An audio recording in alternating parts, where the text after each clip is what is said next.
മഴ പെയ്തു, ഓരോന്നോരോന്നായി മുളച്ച് വരാൻ തുടങ്ങി. മുട്ടാഞ്ഞൊടിയൻ, ഈ കുഞ്ഞിൻ്റെ കളിവണ്ടികൾ എവിടെ നോക്കിയാലും അത് മാത്രമേ. ഈ ആര്യവേപ്പിലാണ് കേട്ടോ ആഴ്ചയിൽ ഓരോ പാമ്പ് വന്ന് കയറി കൂടുമായിരുന്നു. ഈ ചാമ്പ, കുറേ ചാമ്പങ്ങ തന്നു.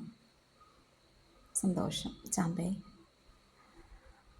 പിന്നെന്താ, അതിന് തൊട്ട് പൊക്കത്തോടെ കേട്ടോ വഴി പോകുന്നത്. ടാറിങ് റോഡാണ്, ബസ് റൂട്ടല്ല. പിന്നെ ഞാനിവിടെ ഒരു പയറിൻ്റെ ചോട് വളർത്തുന്നുണ്ട്. അതിൻ്റെ ഇല നുള്ളാൻ വേണ്ടിയിട്ട് തളിരിലകൾ നുള്ളി എന്തിൻ്റെങ്കിലൊക്കെ കൂടെ ഇട്ട് കറി വയ്ക്കും. വിഷമില്ലാത്ത സംഭവം. പിന്നെ ഇതാ അതിൻ്റെ അകത്തൊരു കട സബോളയുണ്ട്, കറ്റാർവാഴ. ഇതൊക്കെ വെള്ളമില്ലാത്ത കാരണം ഒക്കെ പോയി. എൻ്റെ ഉള്ളി കൃഷി പരീക്ഷണം കേട്ടോ, പരീക്ഷണാടിസ്ഥാനത്തിൽ കൃഷി ചെയ്യുന്നതാണ്. ഇതൊരു വെള്ളരി. ഈ കറികളുടെയൊക്കെ പച്ചക്കറികളുടെ അരിഞ്ഞതിന് ശേഷമുള്ള വേസ്റ്റ് കൊണ്ടൊക്കെ കളയില്ല നമ്മൾ. അങ്ങനെ കൊണ്ടിടുമ്പോൾ മുളച്ച് വരുന്ന സംഭവങ്ങളാണ് ഇതൊക്കെ. ഈ പടുമുള മുളയ്ക്കാന്ന് പറയും. വെള്ളരി അത് കായും പൂവും കൂടിയിട്ടാണ് ഉണ്ടായി വരുന്നത്. അതിന് കുറേ ചപ്പ് വെട്ടിയിട്ട് ഇട്ട് കൊടുക്കണം. അതിൻ്റെ മേളിൽ കിടക്കും. ഇവിടെയും ഉണ്ട് വണ്ടി, എവിടെ നോക്കിയാലും വണ്ടി. ഈ ഭാഗത്താണ് കേട്ടോ കഴിഞ്ഞ ദിവസം ഉടുമ്പ് വന്നത്. ഇത്രയേ ഉള്ളൂ നമുക്കിവിടെ അതിർത്തിയെ. അതിൻ്റെ മുകളിലൊരു ചവിട്ട് വഴി, ഒരു സൈഡ് വഴി തോട്ടത്തിലേക്കുള്ളത്. ഉടുമ്പ് ഇതിവിടെയാണ് വന്നത്. പിന്നെ നമുക്ക് ഒരു കുമ്പളം ആണെന്ന് തോന്നുന്നു. നീണ്ടു വരണ്ട പൂവും, കായായിട്ടില്ല, പൂവുണ്ട്.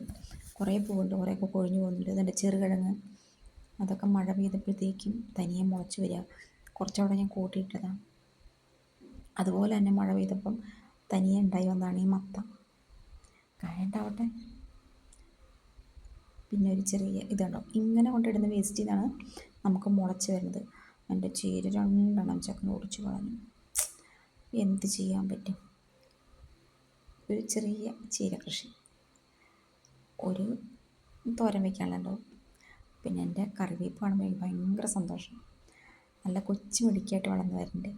അതുപോലെ തന്നെ സന്തോഷം തരുന്ന ഒരു കാര്യമാട്ടോ അത്. ഒരു കാന്താരി ചീനയിൽ കുറേ മുളക്. ഞാനിത് ഇന്നാണ് കണ്ടത്. കണ്ടോ, ഒരു കറിക്കുള്ള മുളകുണ്ട്. ഈ മത്തയിലും വെള്ളരിയിലും കുമ്പളത്തിലൊക്കെ കായായാൽ എങ്ങനെ ഉണ്ടാവും എന്നൊന്നും നമുക്കറിയില്ല. കാരണം നമുക്കൊരു സന്താനമുണ്ട്. ചീര കണ്ടില്ലേ, പൊടിച്ച് പറിച്ച് കാട്ടിക്കളഞ്ഞത് എന്ന് പറഞ്ഞാൽ. അതുപോലെ ആദ്യം വന്ന ഒരു തക്കാളി നല്ല ഉയരത്തിൽ. അപ്പോൾ ഞാനത് ആ പേരയിൽ കൂട്ടിക്കെട്ടി അതങ്ങനെ ഉയരത്തിൽ നിൽക്കുക.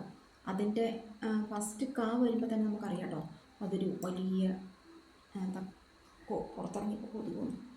വലിയ തക്കാളി ആയിരിക്കും എന്നുള്ള കാര്യം. ഇപ്പോൾ ഒരു റബ്ബർ തോട്ടം ഉള്ളതുകൊണ്ടേ കൊതുക് ശല്യമുണ്ട്. പുകയ്ക്കാനും ഒന്നും പാടില്ലല്ലോ കുഞ്ഞുള്ളത് കൊണ്ട്. കുഞ്ഞ് പൊതുവലക്കുള്ളിലാണ് അമ്മയും കുഞ്ഞ്.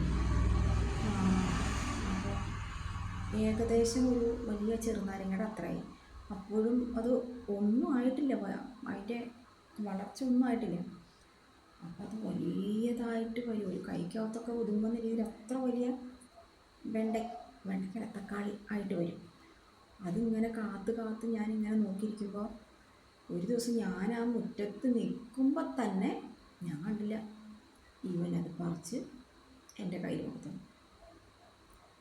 പിന്നെ ചാമ്പയിലുണ്ടായ ചാമ്പങ്ങ ഈ പറഞ്ഞ മാതിരി കഞ്ഞി കായ്ച്ചത് ഉണ്ടായി വരുമ്പോൾ കുറച്ച് കാട്ടിക്കളഞ്ഞു എന്ന് പറഞ്ഞ പോലെ. ഇപ്പോൾ ഈ മത്തയിലൊക്കെ കായിട്ടാൽ, അല്ലെങ്കിൽ കുമ്പളത്തിൽ കായിട്ടാൽ, വെള്ളരിയിൽ കായും പൂവും കൂടിയാണ് വരുന്നത്.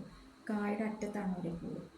ഒക്കെ എന്താക്കുന്നൊന്നും അറിയില്ല. പിന്നെ കുഞ്ഞുങ്ങളല്ലേ, നമ്മൾക്ക് അവരോടൊന്നും പറയാനൊന്നും പറ്റില്ല. പറഞ്ഞു കൊടുക്കാം, അതനുസരിച്ചില്ലെങ്കിൽ ഈ കാര്യത്തിലൊന്നും നമുക്ക് ഒന്നും പറയാൻ പറ്റില്ല. എന്തെങ്കിലുമൊക്കെ ആവട്ടെ, അടുത്ത കൊല്ലം ഉണ്ടാവുമല്ലോ. പിന്നെ ഈ മഴയില്ലാത്ത സമയത്തോടെ ഒന്നും ചെയ്യാൻ പറ്റില്ല. നനയ്ക്കാൻ വെള്ളമില്ല, ആൾക്കാർക്ക് കുടിക്കാൻ വെള്ളമില്ലാത്തപ്പോൾ ഞാൻ നമുക്ക് പൈപ്പ് ലൈനാണ്, അതിൽ നിന്ന് പറഞ്ഞാൽ വെള്ളം എടുത്ത് ഞാൻ നനച്ച് കൃഷി ചെയ്ത് കഴിഞ്ഞാൽ അവരെന്നെ ശരിയാക്കും. അതുകൊണ്ട് നനയ്ക്കാൻ പാടില്ല.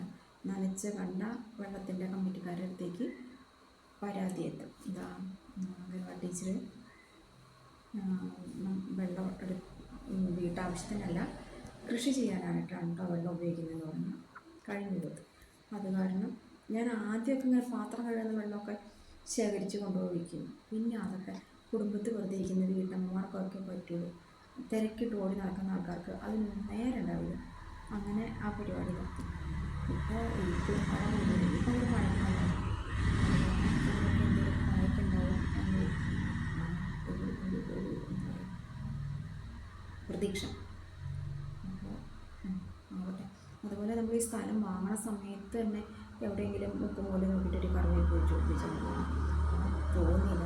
തിരക്കിൻ്റെ ഇടയ്ക്ക് അങ്ങനെ ഒരു ഓർമ്മ വന്നില്ല. ഇപ്പോൾ ഒരു കറിവേപ്പ് പിടിച്ചിട്ട് നല്ലപോലെ ആയി വരുന്നുണ്ട്.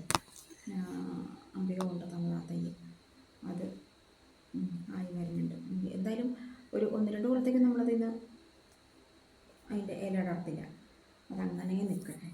എന്നിട്ടതൊരു നല്ലൊരു ബലവത്തായ ചെടിയായി കഴിയുമ്പോൾ അതിൽ നിന്ന് ഇല നുള്ളാം. അങ്ങനെ ഇത്രയേ ഉള്ളൂ കേട്ടോ ഇന്നത്തെ ഈ വീഡിയോ.